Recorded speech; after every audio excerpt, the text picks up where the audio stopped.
this house. Welcome to Founders Hall. So glad that you made the trek out here to gather to worship Jesus. What a beautiful place to do that tonight. Next week, we're going to start a new series I think you'll all be interested in. It's on anxiety. That's going to be over in the TSAR, and we'll be there for the rest of the semester.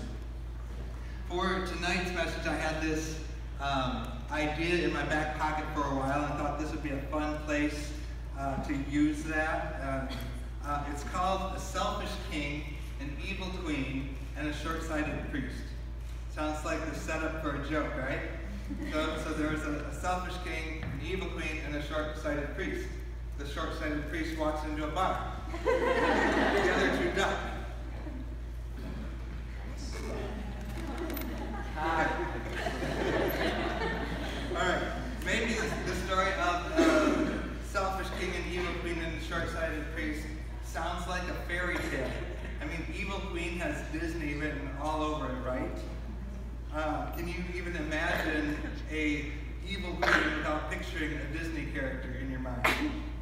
But in reality, the story of a selfish king, an evil queen, and short-sighted priest is part of some of the crazy true history of the Bible. And I'm going to move a little bit. I'm blocking Kyle's view. So, there's actually a lot more characters to this story, but that just would have made the title really complicated if we put them all in there. And all of these people that we're going to talk about happen to be related.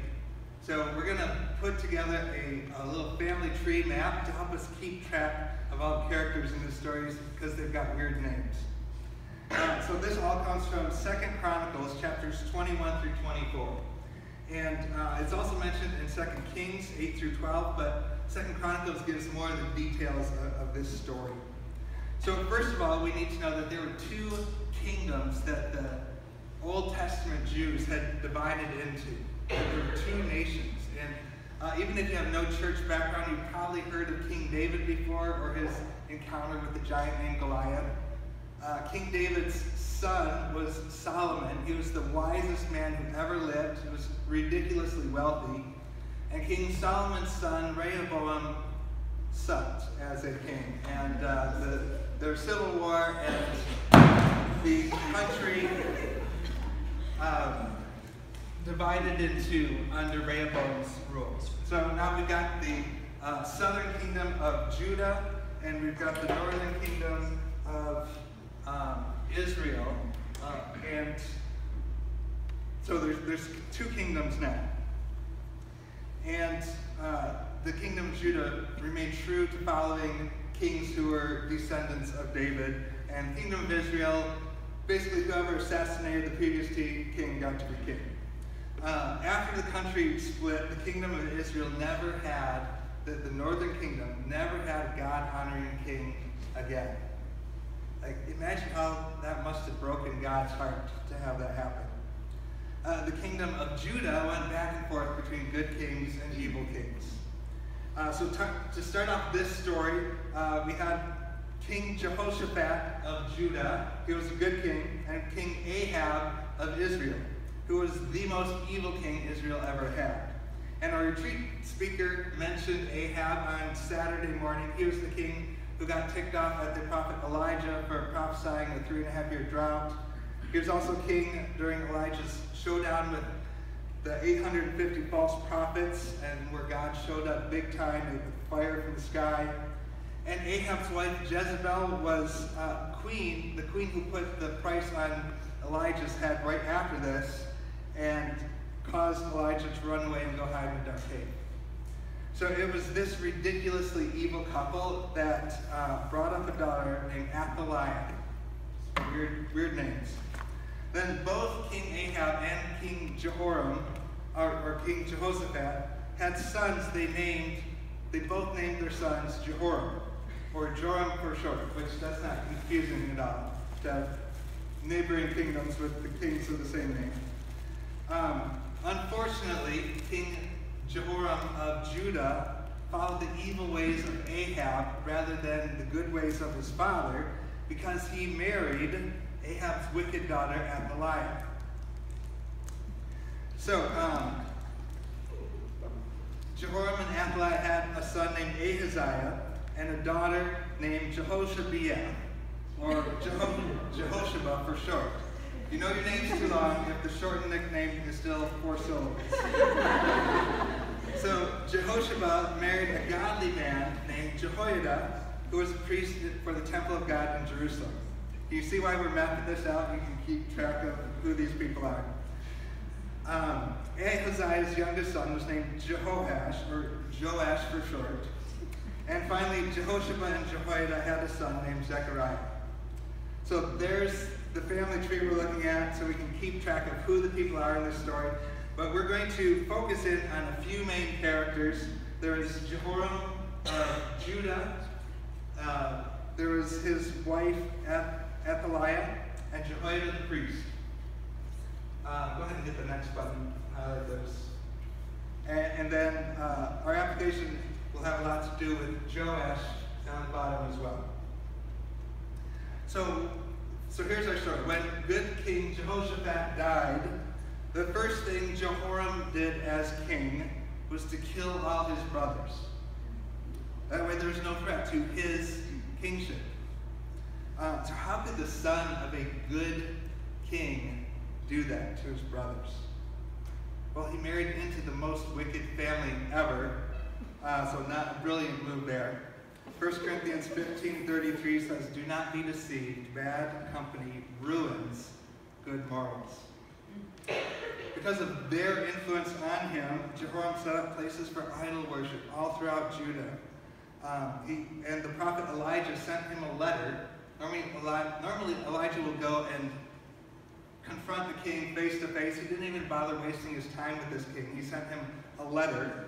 And basically the letter said, because Jehoram was leading his nation into sin, he was going to suffer an agonizing death.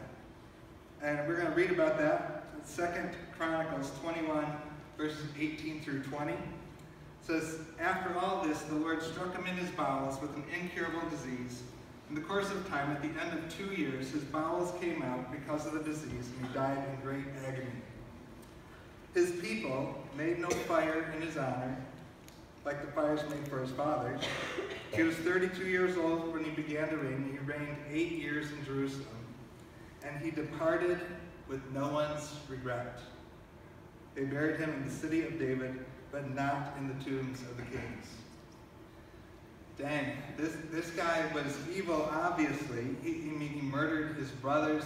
He followed idols and led God's people straight into sin. But I'm calling him the selfish king because if he died to no one's regret, no one cared for him. No one cared when he died, not even his wife or his son or his daughter. So the nation didn't rejoice that the evil king was dead. They didn't mourn. They just didn't care. And if no one cares if you die, that's probably a good indication that you didn't care for anyone else either. Now, Satan might tempt us at times to believe a lie that no one would care or notice if we died, when in reality it would devastate your family and friends. Even when it doesn't feel like that anyone cares in the moment. I'm going to let you in on a dark spot from my past. In year one of his house here at SVSU, 1999-2000 school year, I led a spring break trip to a camp, and we did some service projects there. And one of the students who went on that trip got a summer job working at that camp. And during the summer, one of the other counselors started bullying him. And that student had some depression and anger issues, ended up punching the other counselor in front of campers, and was fired immediately from the camp. And he went out and got drunk, and that combined with his depression, he committed suicide. Now, this student was kind of immature at times, kind of selfish, but his death wrecked us. I mean, I seriously considered quitting ministry because of his death after 1 year of ministry. So if you ever struggle with thoughts like that, please, please, please fill your mind with God's truth and reject Satan's lies, recognize and reject Satan's lies, and do that over and over until God's truth is the dominant voice. But this Jehoram from the family tree here wasn't just kind of mature. He wasn't just kind of selfish. He was 100% self-centered, which explains why he died to no one's regret. So that was our selfish king. Let's go back to the family tree here. When Jehoram died, his son Ahaziah was crowned king, and Ahaziah reigned for 1 year. He was off to a bad start because he followed the advice of his wicked mother and his uncles from Israel. He got caught up, in fact, when he was visiting Uncle King Jehoram, he got caught up in an assassination plot against King Jehoram, and both kings were killed. Normally, the next step in the monarchy process would have crowned Ahaziah's oldest son king, but Athaliah, in the middle, decided to seize power for herself. 2 Chronicles 22 verse 10 says, "Now when Athaliah, the mother of Ahaziah, saw that her son was dead, she arose and destroyed all the royal family of the house of Judah." So Jehoram had killed his brothers when he came to power.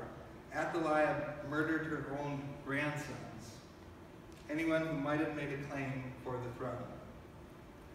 And she did that so that she could reign supreme as queen over Judah.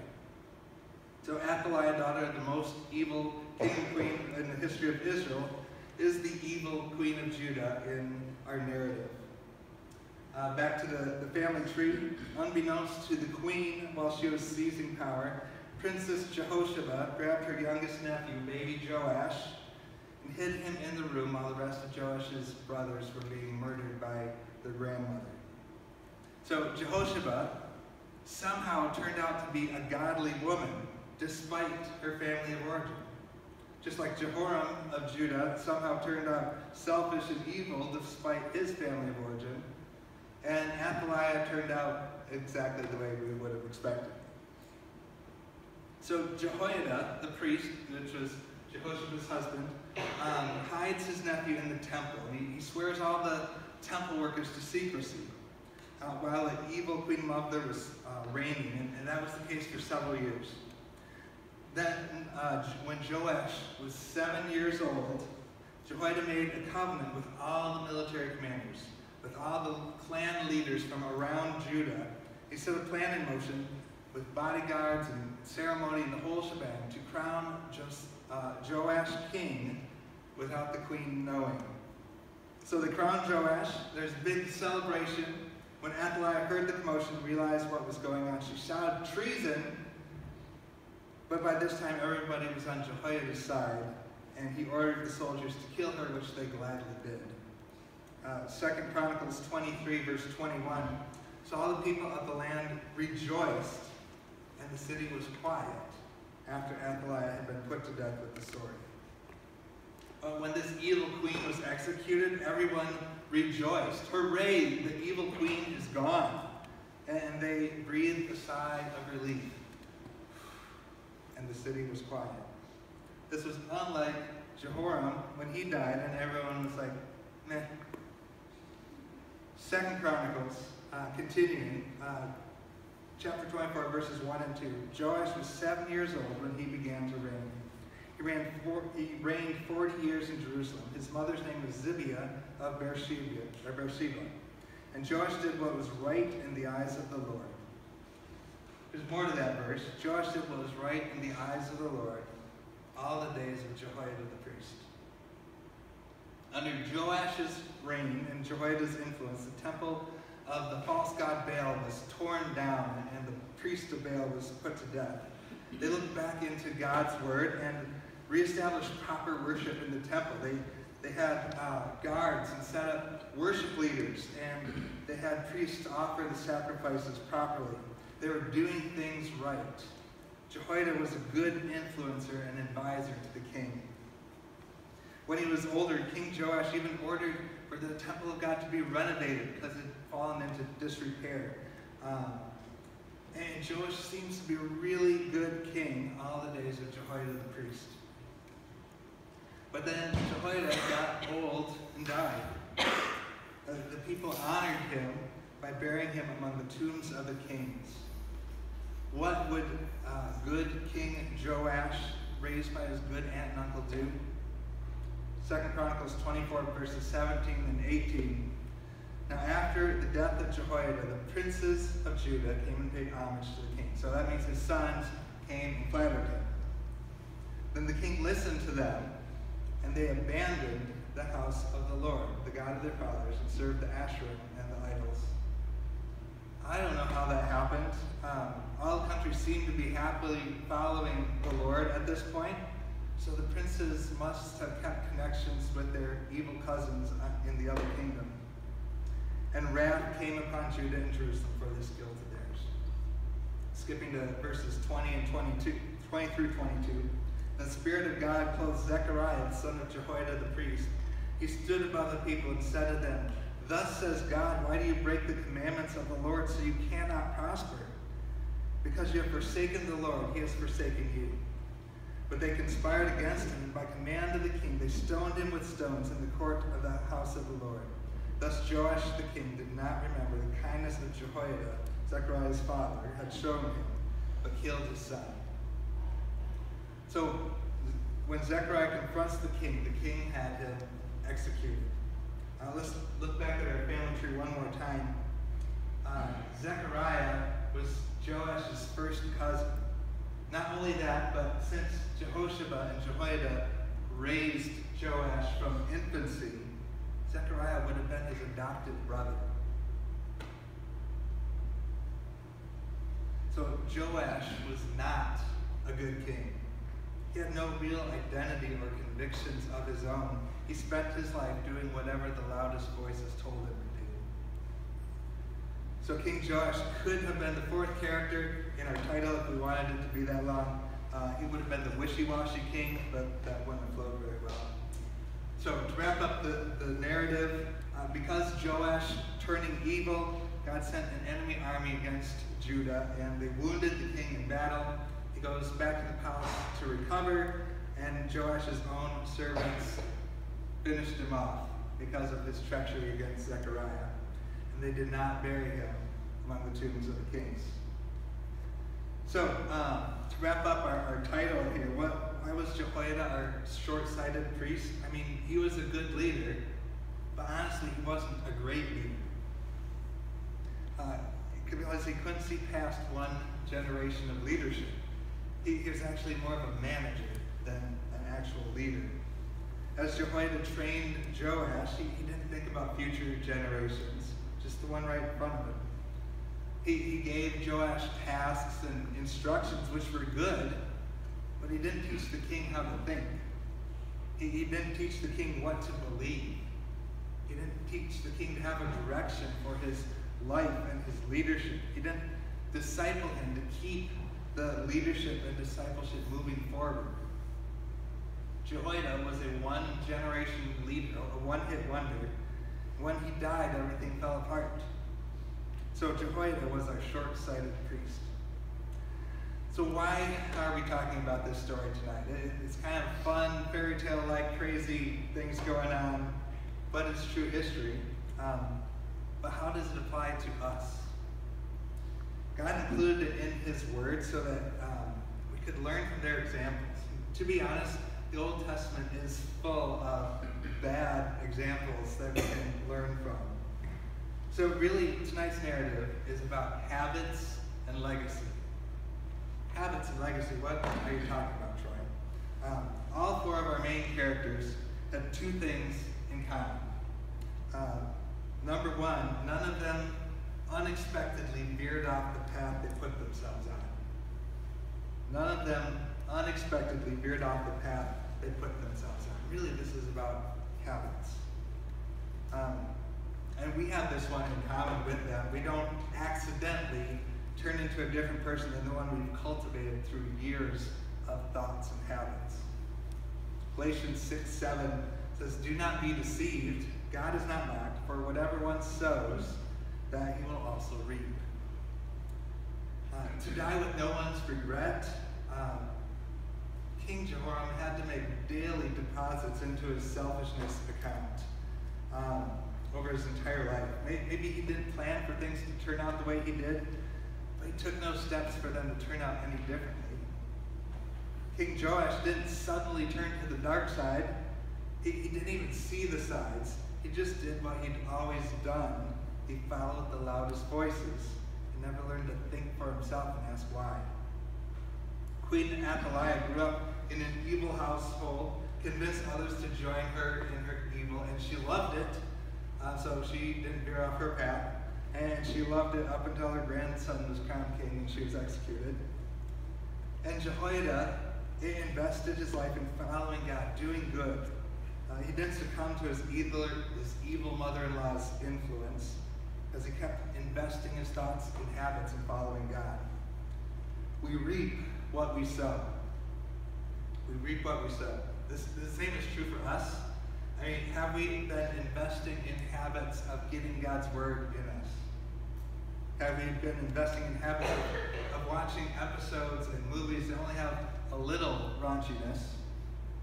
Have we been investing in habits of prayer or caring for the people around us? Have we been investing in habits of taking shortcuts or telling little white lies? We'll reap what we sow. A couple weeks ago in our Authentic Manhood group, many of the guys here heard a little more about the laws of the harvest from that curriculum. There's two more parts to that metaphor of the harvest. Not only do we reap what we sow, we will reap in different seasons than we sow. We reap in different seasons than we sow. So watching that nudity, listening to that vulgar language or rude comedy might not affect you much today. But a habit of it could impact your life in a big way. So it slowly tears down our sensitivity to God's word and God's spirit. Same with reading a chapter of the Bible a day. Reading that chapter today might not affect you that much today, but a daily habit of that will bear fruit in our future, because we'll know more of who God is and what his will is. And that will become ingrained in us over time as we do that more and more. And the other law of the harvest is that we reap more than we sow. We reap more than we sow. For each kernel of corn that you plant, you get a lot more than one kernel of corn back. It's the same with our habits. Jesus talked about bearing fruit and reaping 30, 60, or 100 times what we sowed. It's the same with our bad habits too. When we develop sinful habits, they quickly stop satisfying us until we take it up to the next level. Does anyone know that from experience? I know I do. So the first thing our four main characters had in common, and we share in common, was that none of us unexpectedly veers off the path we put ourselves on. And for this path, we're not talking about a physical path. We're not talking about a location or situations, right? We're talking about character. And here's the other thing all four of these historical characters had in common. Hopefully we can make a break from this one. So number two, none of them envisioned or invested in a legacy that outlasted themselves. None of them envisioned or invested in a legacy that outlasted themselves. I mean, King Jehoram, come on. He had no thought of legacy if he died to no one's regret. With Queen Athaliah, she tried to kill off her own lineage to preserve her rule, so obviously she had no vision for legacy. Jehoiada did some great things for God. He influenced the king to the good of a nation, but he didn't train that king to make good choices after he was gone. King Joash did whatever people told him, and he never even imagined a legacy, because he never figured out his identity God. Fast forward several centuries, imagine if Jesus' 12 apostles were like that. Especially like Jehoiada, who was the best example among them. He did a lot of good. Imagine if the 12 disciples made disciples, but not disciples who would disciple others. The church might have still exploded to several thousand people like it did under the apostles' teaching, but if they didn't pass along the why with the what, had they not trained those new Christians to carry on the mission beyond themselves, the church might have just faded out to nothing within a generation or two, which would have sucked for us. Legacy matters. When I hear of parents who say they don't want to impose their faith on their children, it makes me mad. It's a cop-out. It's basically saying, in all our years of experience, we have nothing of importance to offer your kids. Nothing of lasting value, nothing to carry on, so just go figure it out yourself. Is that the kind of parent that you want to be someday? Is that the kind of leader you want to be in a business or a ministry someday?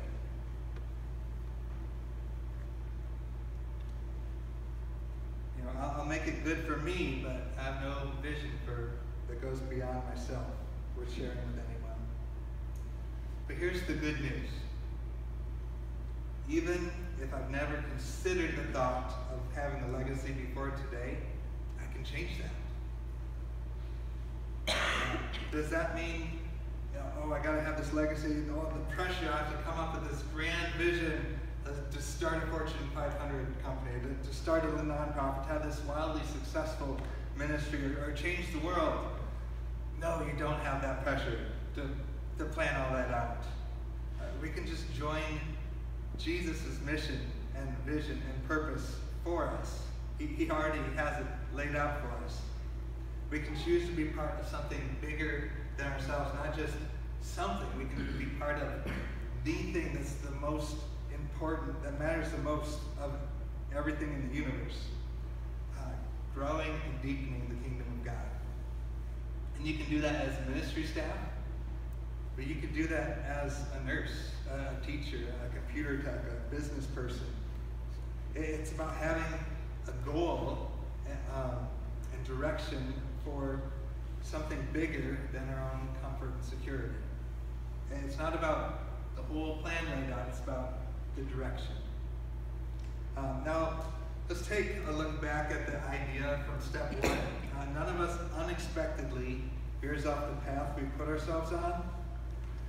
This is true, but we can purposefully adjust our path by investing in a new habit.